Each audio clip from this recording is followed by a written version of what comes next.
இருக்கு என்ன இப்போ இந்த 85வது யாத்திரையை பற்றி சொல்லணும்.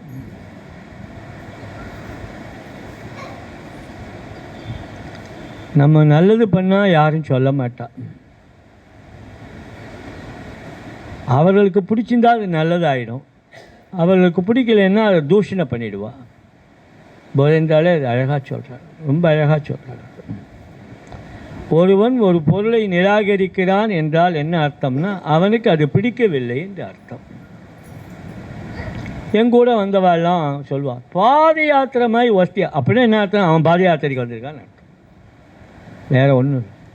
சார் நீங்கள் 1000 சொல்லுங்கள் சார், இந்த இடத்துல சாரை கவனிக்கணும் அப்படின்னா என்ன அர்த்தம்னா அவன் என்ன சொல்ல போகிறான்னு பார்க்கணும். அந்த அகில பாரத அகண்ட நாம யாத்திரை பண்ணிங்க பாரு, அதான் சார் டாப். சரி, ஒவ்வொருத்தரும் ஒவ்வொன்று தங்களுக்கு பிடிச்சதெல்லாம் சொல்லிட்டு பகவான் அவனுக்கு அந்த யாத்திரையிலே பகவான் நாமத்தை கொடுத்தான், இதில் இன்னொருத்தர் கொடுத்தாங்கிறது மட்டும்தான் நம்ம நிர்ணயம். ஒரு யாத்திரை போல் இன்னொரு யாத்திரை பண்ணினதில்லை, ஒரு ப்ரோக்ராம் போல் இன்னொரு ப்ரோக்ராம் பண்ணினதில்லை. அதனால அந்த யாத்திரையோடைய உயர்வையோ மற்றதையோ சொல்கிறதுக்கு ஆள் இல்லை. நானாக கொஞ்சம் மெமரியை வச்சுன்னு ஏதாவது சொன்னால் உண்டு, எப்படியெல்லாம் இருந்தது இப்போ எப்படி ஆச்சுங்கிறதுக்காக. ஆனால் தப்பு பண்ணால் முதல்ல ஒத்துக்க வேண்டியா நம்ம. நான் இந்த 85வது யாத்திரையை பண்ணியிருக்க வேண்டாம், இதுதான் என்னுடைய அபிப்பிராயம். இது வரைக்கும் எவ்வளோ யாத்திரை பண்ணியிருக்கேன், இந்த யாத்திரை பண்ணியிருக்க வேண்டாம். அதுக்கு ஒரு காரணம் இருக்கு. நான் எங்கே வேணாலும் நாமம் சொல்லலாம், எப்படி இருந்தாலும் பரவாயில்ல அப்படின்னு சொல்கிற நாம மகிமைக்கு நான் உடன்பட்டவன் அல்ல. அது நாமத்தோடைய பெருமையை பேசுறது, அதை செய்யக்கூடிய தபசு நமக்கு இருந்தால் தான் முடிக்கும், இல்லைன்னா ஊர் சங்கடங்கள்லாம் வந்து தான் தீரும். இந்த யாத்திரையை ஒரே ஒரு குழந்தைக்காக பண்ணேன். அந்த குழந்தைய அது கல்யாணம் பண்ணிக்கிற காலத்தில்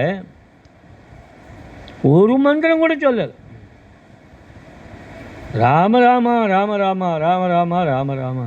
அந்த வாத்தியார் என்கிட்ட கெஞ்சின்ட்டு நான் தான் அவனை ராமநாமம் இப்படி சொல்ல வச்சேன்னு, கொஞ்சம் நிறுத்திட்டு இந்த 2 மந்திரத்தை சொல்லுங்களேன் என்கிட்ட. ஏன்னா அவளும் அந்த வைத்தியாலும் எனக்கு ரொம்ப வேண்டாம், இந்த குழந்தையும் கேட்கவே வேண்டாம். அவனுடைய பொண்ணு கல்யாணம், அதனால் நான் போக வேண்டிய நிர்பந்தம், உடல்நிலை சரியில்லைன்னாலும். அவனுக்கு ஒரு அபாரமான ருச்சி நாமத்தில், அப்படி எழுதுவான். 30 வருஷமாக எழுதின்னு இருக்கான், 30 வருஷமாக எழுதிட்டுருக்கான். தினம் 5000 10,000 நாமம் குறையாமல் எழுதின்னு இருக்கான். இது வரைக்கும் 4 கோடி நாமம் எழுதியிருக்கான். 4 கோடி நாமம் லேகனம் பண்ணவான்னா நான் எப்பேற்பட்ட அடிமையாக இருக்கணும் அவளுக்கு. அதுக்காக நான் போயிட்டேன். அவனுக்கு ஒரு ஆசை, ஒரு சீதனமாக ஒன்று கொடுக்கலாமேன்னு நான் சொல்லி பார்த்தேன். ஆரம்பத்திலே சொன்னேன், வேண்டாம்ப்பா, எந்த ப்ரோக்ராமும் மிக்ஸ் பண்ணாதே, ராமநாமெல்லாம் அங்கே வேண்டாம், அவளுக்கே நாமம் தெரியும், அவள் பார்த்து போ, நீ விட்டுடு. இப்போ காலம் மாறி இருக்கு, நம்ம யார்கிட்டையும் எதையும் போய் ஃபோர்ஸ் பண்ண வேண்டாம், அவளே விருப்பப்பட்டால் கூட இந்த இடத்துல வேண்டான்னு சொல்லணும். பல இடத்துல சொல்லி நிராகரிச்சிருக்கேன். இங்கே இருக்கார் இவர் கூட, இவர் ஊரில் நான் பிரதிஷ்டை பண்ணேன் 3 நாள் பெரிய ப்ரோக்ராம்லாம் பண்ணி உஞ்சவர்த்தி எல்லாம் வச்சுட்டார். ஆனால் அவர் வீட்டில் கும்பாபிஷேகம் பண்ணும்போது அன்றைக்கி நாம வச்சுக்க நான் மாட்டேன்ட்டேன். ஒன்றுத்தோடு இன்னும் மிக்ஸ் பண்ணாதே, தயவுசெய்து வேண்டாம், அபச்சாரம் வந்துடும், வீணான பிரச்சனைகள்லாம் வந்துடும், வேண்டாம். ஒரு முறை ஒரு இடத்துல என்னை கூப்பிட்டுட்டு என்ன பண்ணான்னு கேட்டால், நீங்கள் பெருசு பண்ணித்தாங்க, ஆட்டம் பண்ணித்தாரேன். ரொம்ப ஆசையாக கேட்டேன், 104 கோடி கேட்டான், ரொம்ப பெரிய இடம். வேங்க நான் சொல்கிறேன் முடிக்கும் தான் கேட்டா. அவள் வேறு ஒரு கண்டிஷன் நிர்ணயம் பண்ணான். என்ன நிர்ணயம் பண்ணான்னு சொன்னால், அண்ணா அங்கே வருவா, அன்றைக்கி நீங்கள் பிரதிஷ்டை பண்ண, அது ஏலாதுன்னு சொன்ன. அது ஏலாது. ஏன்னா நான் எங்கெல்லாம் பிரதிஷ்டை பண்ணிக்கணும் அந்த இடத்துக்கு அண்ணா தேடி வந்திருப்பா. அண்ணா வரலைன்னு என்னை பிரதிஷ்டை பண்ண சொல்லுவா. நான் அப்படி பழகிடுவேன். ஏன்னா யாத்திரையோடைய நியமங்கள் வேறு, அதோடைய ஏற்பாடுகள் வேறு. அது இன்னாருக்காக இன்ன இடத்துக்குன்னு போகாது. அவ்வளோ கட்டுப்பாடாக இருந்தவன் நான். ஆனால் இந்த குழந்தையோடைய பரிவினாலே அந்த குழந்தைக்கு பேர் வச்சதும், இப்போ கல்யாணம் ஆன பொண்ணுக்கு பேர் வச்சதும் நான் தான் முதல்ல அந்த குழந்தையை பார்த்தேன். அன்றைக்கி அனுஷ நட்சத்திரம். அதனால் நான் அனுராதான்ற பேரை வச்சேன். அது நிலைக்கும்னு நான் நினைக்கிறேன். சும்மா சொல்லிட்டு வந்தேன், அந்த பேரே நிலைச்சது. அப்போ அந்த குழந்தைக்கு கல்யாணம் ஆகும்போது நம்ம கொடுக்கணும். அது வரைக்கும் சரி. ஆனால் போக போகிற இடத்துல அது எப்படி இருக்கும்னு சொல்ல முடியாது. இந்த காலம் வேறு, அந்த காலம் வேறு. அந்த காலத்திலே ஒரு இடத்துல நல்லது இருந்தால் என்னமோ அவள் பண்ணிக்கிறா அப்படின்னு விட்டுடுவா. இந்த காலத்தில் அது நீ என்னமா போச்சுன்னு சண்டை பிடிக்கிற காலம் இது. ஒரு சாதாரண விஷயத்துக்கே குழந்தைகள்லாம், கல்யாணம் ஆன குழந்தைகள் டைவர்ஸ் பண்ணிட்டு வந்துடுறது. இதில் போய் நாம் போட்டுக்கு ஏன் குழப்பணும்? நம்ம எங்கேயோ யார் வேணால் எங்கே வேணால் இருங்கோ.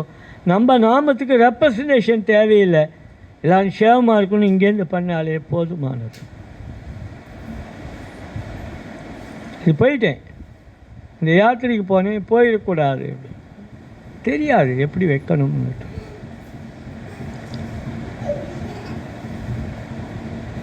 ஆத்தூர், சிங்காரப்பேட்டை, இதெல்லாம் செட்டிமார்கள் எல்லோரும் நிறைய பிரதிஷ்டை பண்ணி கொடுத்துருங்க எல்லாருக்கும்.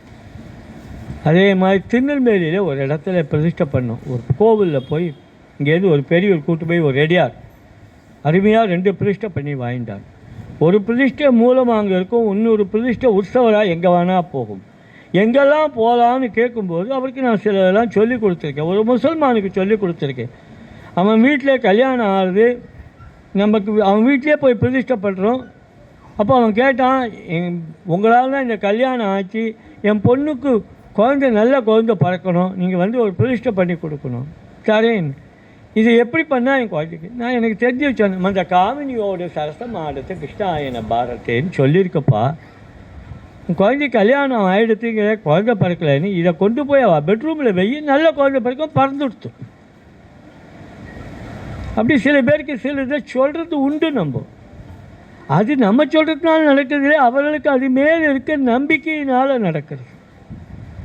அப்படி நம்ம எல்லாம் ஒரு மாதிரி பண்ணியிருக்கோம். இந்த யாத்திரையில் அந்த மாதிரி நம்ம கொடுக்கலாம் அப்படின்னு நினச்சது உண்டு நான். ஆனால் இடம் பொருள் ஏவல் உண்டான்னா கண்டிப்பாக உண்டு. இப்போ எனக்கு இந்த முறை அங்கே போனதிலிருந்து, ஏன்னா இந்த யாத்திரையை நானே தான் இது வரைக்கும் போட்டு அது யாத்திரையை சீதனம் கொடுக்குறா ஒரு இடத்துல அப்படி போகிறது. ஏன்னா அவன் நாம பிரதிஷ்டிக்காக வான்னு சொன்னான். இந்த ஏமாந்தங்குழிக்கு என்னன்னு தெரியும். சில இடத்துல கூட மாட்டியிருக்கேன். இந்த மாதிரி ஒருத்தர் ரொம்ப கூட நம்ம ராஜாமணி மாமான்னு பெரியவர், அவர் கூடவே ஒருத்தர் ராகவன் ஒருத்தர் இருந்தார். அவெல்லாம் வந்து நிறைய கிராம பிரச்சாரம் பண்ணுவாள். தினம் நோட்டுகள்லாம் கொண்டு இங்கே பகுதியில் எங்கே பார்த்தாலும் 3 மாடி 4 மாடி ஏறி பிரச்சாரம் பண்ணுவாள். அவருக்கு 60 வந்துட்டு 60 மாமா வந்து இருக்கணும் அப்படின்னார். உடனே ராஜாமணி நீ வெறுமை கூப்பிட்டாலாம் அந்த ஆள் வரமாட்டார், நீ ஒரு அகண்டோன்னு வெயி வந்துடுவார். நான் போனேன், நடந்துட்டு அந்த மாதிரி ஒரு அசட்டுத்தனம் உண்டு எனக்கு. அது நம்ம பையன் உபயோகப்படுத்திட்டான். யார் ஏதாவது பண்ணுவாரேன்னு சொல்லிட்டு பிரதிஷ்டேன்னு சொல்லிட்டான். பிரதிஷ்டேன்னு சொன்ன உடனே எனக்கு வெறுமை இங்கே எப்படி போகிறது? இங்கே பாருங்கள் இங்கே என்ன நடந்ததுன்னு. அவன் கல்யாணத்துக்கு எல்லோரும் போகிறான், எல்லோரும் ஆசையாக இருக்கான். சரியா, நான் யாத்திரையை வச்சுட்டேன். யாத்திரையை வச்ச உடனே கொஞ்சம் பேர் வரா. இப்போ சொல்லுங்க, இவெல்லாம் கல்யாணத்துக்கு வந்தவாளா யாத்திரைக்கு வந்தவாளா?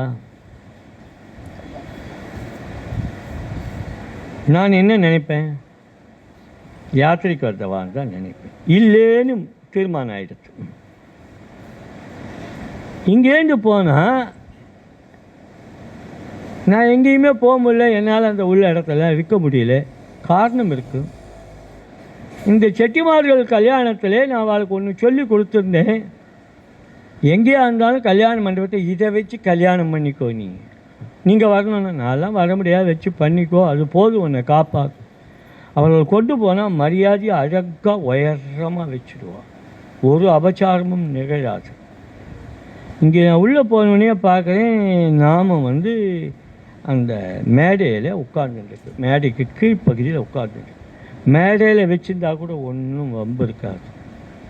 மேடைக்கு கீழ்ப்பகுதியில் வச்சுருந்தான், அழகாக அலங்காரம் பண்ணி எல்லாம் வச்சுருந்தான். எனக்கு முன்னாடி அப்போல்லாம் எந்த இடத்துல ஒரு பிரதிஷ்டை ஆடுதானாலும் கொஞ்சம் பாகவதாலெலாம் கூட வருவாள். கூட அவளுக்கு இங்கே ஒன்றும் வாய்ப்பில்லை. அதனாலே என்னை விட்டு நிறைய பேர் போயிட்டு. ஏன்னா அவளுக்கு வந்தால் பாடணும், ஆடணும், எல்லாம் பண்ணி ஆகும். இங்கே என்ன வேலை இருக்குது ராமராமான்னு கத்துற இடத்துல? ஆனாலும் விடாமல் வருவா. அவர்களுக்கு ஒரு சின்ன இனிப்பு கொடுத்து வச்சுருந்தேன்.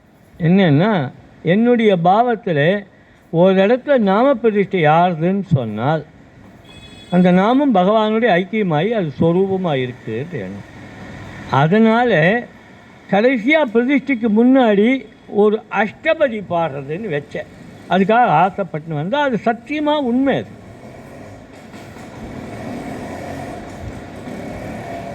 அவள் கொஞ்சம் பேர் சேர்ந்துட்டு பல யாத்திரைக்கு வந்தால் இங்கேருந்து பூரி ஜெகநாத்துக்கெல்லாம் வருவார் கான்பூர் மாமா. எதுக்கு தெரியுமா? அந்த ஏதாவது பிரதிஷ்டை பண்ணால் அந்த நேரத்தில் ஒரு அஷ்டபதி பண்ணலாமன்னு ஆசை அவருக்கு. அது 4ஆம் வட்டத்தில் என்ன ஆகிடுச்சுன்னா ஒரு அஷ்டபதியோடு நிறுத்துறதில்லை. அதுக்கு முன்னாடி அந்த அஷ்டபதியிலேயே முதல்ல ஒரு தியான பாடல் ஒன்று இருக்குது, அதை பாடுறது நான். அப்புறம் அதுக்கு முன்னாடி ஸ்லோகம், அப்புறம் அந்த அஷ்டபதிக்கு பின்னாடி ஸ்லோகம். அது பெருசாக நீண்டு போகிறது. அப்போ நான் செலுத்திட்டேன், இந்த வம்பெல்லாம் நமக்கு வேண்டாம். நம்ம அஷ்டபதியை அது ஒரு சாங்கியமாக அதோடைய அர்த்தத்தை சொல்கிறது அப்படின்ற அர்த்தத்தை வச்சுன்னு இது நீள போகிறதேன்னுட்டு கொஞ்சம் கஷ்டப்பட்டேன். 4ஆம் வட்டத்தில் அதெல்லாம் குறைச்சி வரும் அஷ்டபதின்னும் போது பெரியவாலாம் நல்லா பாடக்கூடியவாலாம் வரல. அப்புறம் என் கூட பேபி மாமின்னு ஒரு மாமி வந்துருந்துப்பா. அந்த மாமி குவால்னு தெரியும், நாமத்தில் ரொம்ப ஈடுபாடு, புஸ்தகத்தை வச்சுட்டு பாடுவாள். 4ஆம் வட்டத்தில் அந்த பாகவத சமூகம் நிராகரிச்சுட்டு எங்களை பூரா நிராகரிச்சு. எங்களுக்கு அதை பற்றி கவலை, நாங்கள் பாட்டு அது நின்று போயிடுது. ஆனாலும் கான்பூர் மாமா அங்கே இருக்கா இல்லையா, எங்கள் பையனுக்கு அவர் தானே மாமனார். அதனாலே அவர் என்ன பண்ணார், ராதாவில் நான் பண்ணியே தீருவேன் அப்படின்னு அவர்கிட்ட இவன் மாட்டினானா.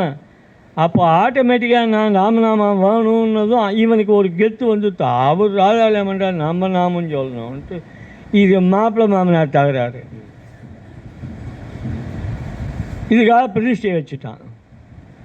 நான் போனேன், அந்த மேடைக்கிட்ட கீழே இருந்துட்டு அந்த குழந்தையால் என்ன பண்ணுறோம், ஒத்த பையன் கல்யாணத்தில் இருக்குவேன், பொண்ணு வீட்டுக்காரன், அவன் என்ன பண்ண முடியும்?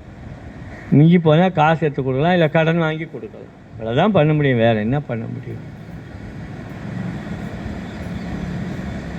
அது எப்போ கொண்டு நிறுத்தினால ஜனங்க அது யாரும் என்னன்னு கூட பார்க்கல. அது பாட்டுக்கு வீடியோ ஒயர் ஓடுது, ஆடியோ ஒயர் ஓடுது, ஃபோட்டோகிராஃபர் ஒயர் ஓடுது. நான் ஒரு யாத்திரை பண்ணேன், முஸ்லீம் பகுதிகளில் யாத்திரை பண்ணும்படியாக இருந்தது. பன்றிபுரம் போகும்போது கங்காவதி இந்த ஊரில் என்னை உள்ளே கூட்டின்னு போயிட்டா. அவளுக்குள்ளே இருந்த ஒரு விவகாரத்தை என்னை வச்சு தீர்க்கணும்னு நினச்சாளா, இல்லை அவர்களுக்கு ஒரு சாமர்த்தியம் காமிக்கணும்னு நினச்சாளான்னு எனக்கு தெரியாது. 7 மாதத்துக்கு வழியாக எங்களை போட்டு ஏற்பாடு பண்ணிட்டோம். போனால் அதெல்லாம் முஸ்லீம் பகுதிகள். ஆனால் யாரும் ஒன்றும் சொல்லலை. நாங்கள் உண்டியல் கொலிக்கின்னு போகிறோம், உண்டியில் காசும் போடுறாமே. அப்போது பெரிய ஆஞ்சநேயர் ஒன்று வச்சுட்டு பாண்டரங்கன் முன்பக்கத்தில் இருக்கார், நீல அப்படி போகிறது. அது நான் பார்க்குறேன், ஒவ்வொரு இடத்துலையும் அந்த பாகிஸ்தான் பச்சை கொடி ஒன்று போட்டுருக்குமே, அந்த கொடி போட்டு அது வருது. வந்தால் கரெக்டாக பாண்டரங்கனுடைய கழுத்துக்கு வந்துட்டே இருக்குது. ஏதாவது வம்பு வந்துட போது நான் அதுக்கு தனியாக தோழரெல்லாம் கொடுத்து இந்த குழந்தைகள்லாம் இவா தூக்கி விடுவா. பார்த்தா நிஜமாக எப்படி இருந்தது தெரியுமா, பாண்டரங்கன் ஒவ்வொரு கொடியும் ஏற்றுக்கிறான். அவ்வளோ அழகாக இருந்தது. அப்போது அங்கே இருக்க 2 முஸ்லீம்கள் கேட்டா, நாங்கள் உங்களுக்கு இவ்வளோ தூரம் ஆசிரியம் பண்ணுறோமே, நீங்கள் எங்களுடைய தர்காவுக்கு வருவீங்களா, எல்லாம் பண்ணுவீங்களா? நீ விட்டா நான் வருவேன். ஆனால் ஒரே ஒரு கண்டிஷன், நான் உன் இடத்துக்கு வந்து நான் ஒன்றும் அடையலுல்லா அம்மானுல்லாலாம் சொல்லலை, நான் ராமநாமம் சொல்கிறேன், அதே போய் உன் தர்காரி நான் ராமநாமம் சொல்ல என்னை கூப்பிட்டு நான் இப்போ கூட வரேன் அப்படின்ட்டு. எனக்கு ஒன்றும் வித்தியாசம் ஒன்றும் இல்லை. அந்த மாதிரி எனக்கு அந்த ஞாபகம் வந்துட்டு இந்த ஒயரையெல்லாம் அங்கேயும் இங்கேயே போன உடனே கொஞ்ச நேரம் ரசித்து பார்த்தேன். அப்படி என்னடா ரோம, அப்புறம் கால் ஷூ, நம்ம கல்யாணத்தில் ஷூவெல்லாம் போடாமல் உள்ளே போகக்கூடாது. ஆமாம், நம்மளை போல் பைத்தியக்காரனுக்கு செருப்பு கழிச்சிட்டு போனோன்னா அவன் லூஸு, கோமணம் கட்டாத ஊரில் கட்டினம பைத்தியம்னு சொல்கிறது. இது எல்லாம் அதை போட்டு அதுக்கிட்டே போய் நின்றுந்தான் எல்லோரும். அப்போ எனக்கு கேரளாவில் அண்ணா ஒரு பிரதிஷ்டை பண்ணான், நாம பிரதிஷ்டை பண்ணியிருக்கா. இப்போ என்கிட்ட நான் இந்த பிரதிஷ்டையெல்லாம் பண்ண போகிறேன்னு ஆரம்பித்த உடனே, பார்த்துக்கோப்பா, நான் கூட நிறைய பிரதிஷ்டை 2 பிரதிஷ்டை பண்ணியிருக்கேன், எல்லாம் வீணாக போச்சு, பார்த்துக்கோ. என்னடா இப்படி சொல்கிறாளேன்னு நினச்சிட்டு ஒன்று தானே சொன்னான். பர்னூர்லேயே இப்போ போயிருந்தாளுக்கு இடத்துல நான் நாம பிரதிஷ்டை வச்சுருக்கேன், ஆனால் எவ்வளோ பேருக்கு தெரியாது. அது ஏதோ நான் வந்து நாமத்தை கொண்டு பெரியவாளை புதைக்கிற மாதிரி புதைச்சுவிட்டேன் அப்படின்னு என்கிட்ட மனசார பேசியிருக்கான். அப்போ பெரியவா வந்து மாமா எப்படி பண்ணார், அண்ணா எப்படி பிரதிஷ்டை பண்ணான்னு பார்க்கறதுக்காக தேடினேன் அந்த ஊரை. இந்த பேர் தெரிஞ்சிச்சு, பரளிங்கிற ஒரு ஊர். சரின்னு அங்கே போய் ஒரு 3 நாள் உட்காந்துட்டு அந்த ஊரில் யாராக இருக்கான்னு கேட்டு, இங்கே ஒரு பிரதிஷ்டை இருக்காமே, நாம பிரதிஷ்டை எங்கே இருக்குது சொல்லுங்கோ, எங்கே இருக்குது சொல்லுங்க. யாருக்கும் தெரியல, யாருக்குமே தெரியல. ஒரு வயதான முதியவர் ஒருத்தர் இருந்தார், அவர் தான் கூப்பிட்டு, அண்ணா பண்ணால அந்த பிரதிஷ்டை அப்படி. ஆமாம் அப்படின்னு. இங்கே வா, பெருமாள் கோவில் வாசலில் ஒரு துவஜஸ்தம்பம் இருக்குது பாரு, அதுக்கு முன்னாடி தான் பலிப்பீடம் இருக்கு பாரு, அதுக்கிட்ட பண்ணினது. அங்கே என்ன பண்ணி, ஒன்றும் இல்லை, ஒரு சதுரமாக கட்டி வச்சிருப்பா அப்படின்னு. இதை கண்டுபிடித்து எனக்கு 2 நாள் ஆச்சு. 3ஆவது நாள் காத்தால் போனேன். நாமம்னா நமக்கு கொஞ்சம் ஒரு குஷி தானே. போய் பார்த்தா அங்கே பூரா செருப்பு தான்.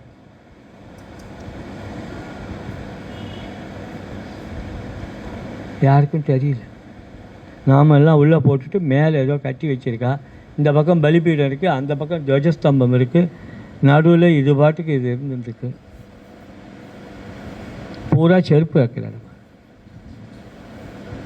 குழந்தையும் தெய்வமும் கொண்டாடும் இடத்தில்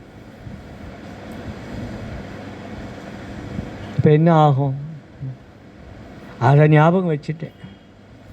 அப்புறம் தான் பார்த்தேன், இனிமேல் நம்ம பூமி பிரதிஷ்டை ஆகக்கூடாது. நான் கூட அப்படி தான் நினச்சேன். ஏன்னு கேட்டால், இங்கே மதுராந்தகம் பக்கத்தில் ஒரு பெரியவர் 100 பிரதிஷ்டை பண்ணியிருக்கார். ரொம்ப ஆச்சரியமான பிரதிஷ்டைகள் பண்ணியிருக்கார்.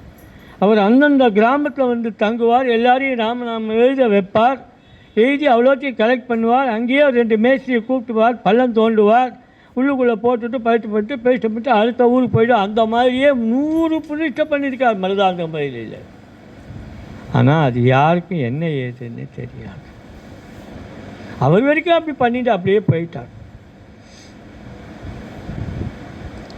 அதை போல் பிரதிஷ்டை பண்ணக்கூடாதுன்னு எனக்கு நிர்ணயமாச்சு. அதுக்கப்புறம் தான் நான் வந்து நாம பிரதிஷ்டை தெரிகிற மாதிரி தான் வைக்கணும். எங்கேயாவது உள்ளே போட சொல்லி கூப்பிட்டா போக மாட்டேன். ஆனந்த ஆசிரமத்தில் எங்கிட்ட கேட்டா பிரதிஷ்டைக்கு, இங்கே படப்பையில் பண்ணினேன். அப்போ அவர்கிட்ட சொன்னேன், நீங்கள் இது மேலே என்ன வைப்பீங்க? நீங்கள் நாங்கள் வந்து அவள் 3 பேர் இருக்கா இல்லையா, அதை பேரை வைப்போம். அப்போ நான் சொன்னேன், நீ தள்ளி வச்சுக்கணும், நாமம் வரத்துக்கு மேலே வராமல் அதுக்கு அகண்ட பக்கம் அவள் இருக்கணும். அந்த மாதிரி நீ ஒரு கன்ஸ்ட்ரக்ஷன் பண்ணுன்னா எப்படி பண்ணணுன்னா, நான் போட்டு கொடுத்தேன், அதே மாதிரி பண்ண அங்கே பிரதிஷ்டை பண்ணியிருக்கேன். வெளியிலே உயரத்தில் இருக்க பீடம் இருக்கும், அந்த பீடத்தில் நம்ம நாமும் வெளியில் தெரிகிற மாதிரி வைக்கணும், கண்ணாடி போட்டு அப்படின்னு கொடுத்தே நடக்குது. கிருஷ்ணாபுரத்தில் அதே மாதிரி பிரதிஷ்டை பண்ணி, அது ஒரு பஜனை மடம். அவள் படங்கள்லாம் மேலே வைப்பா, கீழே நாமம் இருக்கும். நாமத்து மேலே வைக்க விட மாட்டேன் நான், அது கொஞ்சம் தள்ளி இருக்கணும். பல இடத்துல பிரதிஷ்டைகள் பண்ணி கொடுக்கும்போது பயம் வந்துடுது, தெரியாமல் நானே இதுக்கு முயற்சி பண்ணேன். ஏன்னா இந்த நாங்கள் கொடுக்குற பெட்டகம்லாம் மேலெல்லாம் ஸ்கொயராக இருக்கா, அவன் என்ன நினச்சிப்பான், தான் ரொம்ப கெட்டிக்காரன் நினைச்சிட்டு கொண்டு போய் இதை கொண்டு வச்சுவிட்டு அது மேலே கொண்டு எச்சியாவது ஒரு படத்தை வச்சுருவான். ஒருத்தன் வந்து டீ கப்பை வைப்பான், இன்னொருத்தன் ராமர் படத்தை வைப்பான். ரெண்டும் ஒன்று தான். மடத்தனம் அதெல்லாம்.